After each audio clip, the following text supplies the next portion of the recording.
काहीतरी पाहिलं की, काहीतरी वाचलं की सांगावंसं वाटतं ना कुणाला तरी.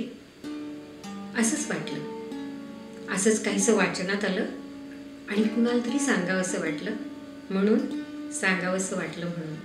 चैत्र निर्मित एक अभिवाचनाचा कार्यक्रम, सांगावंसं वाटलं म्हणून.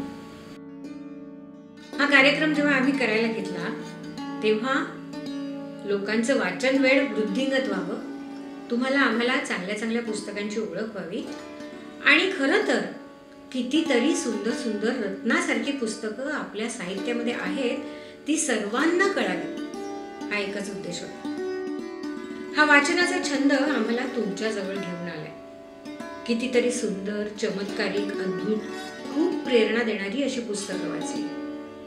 आत्मकथन, आत्मवृत्त, आत्मचरित्र, अनुभव, प्रवास वर्णनं, पण सगळं खरं. सगळं त्या लेखकांनी स्वतः अनुभवलेलं, स्वतः पाहिलेलं आणि स्वतः भोगलेलं.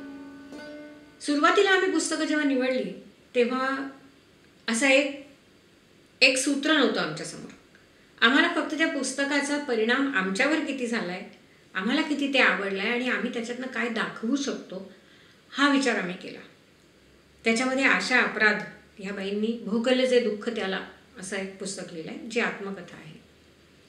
नारायण सुर्व्यांच्या पत्नीने स्वतःचं आत्मचरित्र लिहिलं आहे. खूप आत्मचरित्र आहेत, बऱ्याच जणांची आहेत आणि त्याच्यात नवीन लेखक आहेत, जुने आहेत.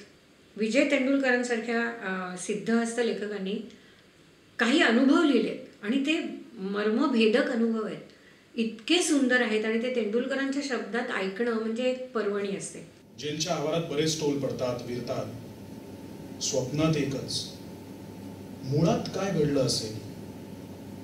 बापरे, एकट्याचा भर दुपारी पाठलाग करून गाठून वारंवार भोसकून खून आणि नंतर गळा तोडणं.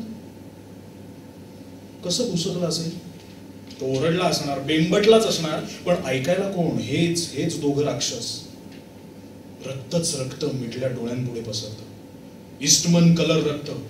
डोळे उघडले तरी काळोखात रक्ताचे लपके दिसत राहतात. गळा तोडणं म्हणजे कहरच. अभिवाचनाची एक गंमत असते.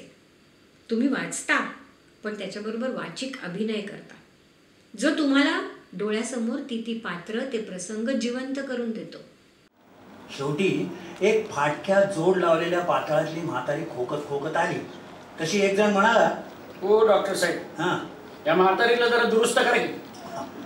पेशंट मिळाल्याच्या आनंदात मी तिला झोपवली आणि तपासलं. म्हटलं काय होत आहे? तिची काहीच तक्रार नव्हती.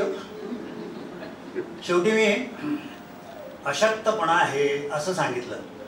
तेव्हा तो मगाचा माणूस म्हणाला, तिला घरचं कोणीच नाहीये, जरा ताकदीची मारासली तेवढीच तरतर. डॉक्टर अनिल अवचटांनी तळागाळातल्या लोकांवर गोष्टी लिहिल्यात. ह्या सगळ्या लोकांचं आयुष्य इतकं भीषण असतं, इतकं भीषण असतं की त्याची तुम्हाला आम्हाला काहीही कल्पना येणार नाही. म्हणजे माणसं ह्या त्यांचा जो संग्रह आहे लेखांचा, त्याच्यातलं पहिलं वाक्य असं आहे की ती माणसं सकाळी जगायला बाहेर पडली. इकडे ज्ञानबानी एका हमालाला थांबवलं. तो धपापत उभा राहिला.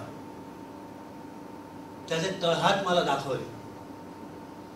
काय सांगू, हाताची सगळी साळणी निघाली होती. काही ठिकाणून रक्त येत होतं. ते म्हणाले, गुळात काम करून हाताची अशी दशा होती. गुळ कडक असतो. शेतकरी लोक तो कडक करण्यासाठी कसली तरी पावडर गुळात घालतात, त्याच्यामुळे हे हात सोलवटतात. हाताची लय आग होते. आम्हाला जेवणात तिखटाला हात लावू देत नाही. या हाताने जेवण बी लय मुश्किल. लोक थक्क होतात, दुःखी होतात, रडतात, उसासे टाकतात. मध्ये मध्ये आम्हाला ऐकायला येतं, आम्ही जेव्हा स्टेजवर असतो तेव्हा आम्हाला समोरच्या माणसाच्या डोळ्यातले अश्रू दिसत असतात. इतक्याही रिॲक्शन्स आम्हाला मिळाले.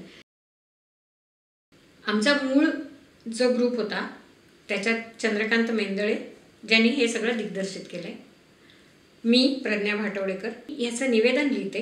याची मूळ संहिता मी लिहिलेली आहे आणि मी निवेदन सादर करते.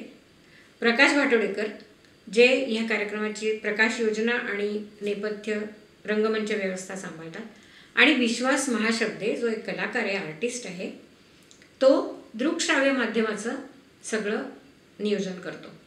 म्हणजे प्रोजेक्टरवर त्या सगळ्या गोष्टी घेऊन त्या स्क्रीनवर तुम्हाला दिसतात. त्याच्यानंतर असं झालं की काही टी व्ही कलाकार आमचे मित्र होते. आम्ही त्यांना विचारलं, कारण ह्या कार्यक्रमातून पैसा मिळवणं हा उद्देश अजिबात नव्हता.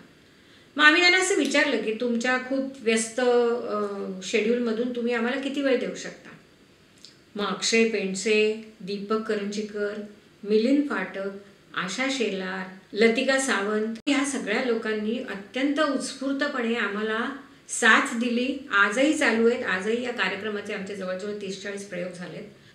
आमच्या कार्यक्रमाचं एक वैशिष्ट्य आहे, म्हणजे आम्ही जी 8 पुस्तकं निवडतो ती घेऊन आम्ही एक 4, 5, 10 ठिकाणी 10 वेगळे कार्यक्रम केले आणि पुन्हा एकदा त्याच थिएटरमध्ये परत एकदा शो लावण्याचा प्रश्न आला की ती पहिली पुस्तकं जाऊन दुसरी नवीन 8 पुस्तकं आलेली असतात. म्हणजे जर का एखाद्या माणसाने ठरवलं की अरे हा कार्यक्रम मी बघितला आहे, असं नाटकासारखं होत नाही, तेच पुन्हा बघायला लागत नाही किंवा तेच पुन्हा ऐकायला लागत नाही. नवीन पुस्तकं असतात, कारण 8 पुस्तकात सगळं सामावलेलं नाहीच आहे. अशी हजारो पुस्तकं आहेत आणि ती सगळी आणायची म्हणजे एकेका गावात 100 कार्यक्रम झाले पाहिजेत. मराठी भाषेतल्या दर्जेदार साहित्यातले काही अमृतकण आपल्यापुढे ठेवणारा अभिवाचनाचा एक आगळा वेगळा प्रयत्न. चैत्र निर्मित सांगावंसं वाटलं म्हणून.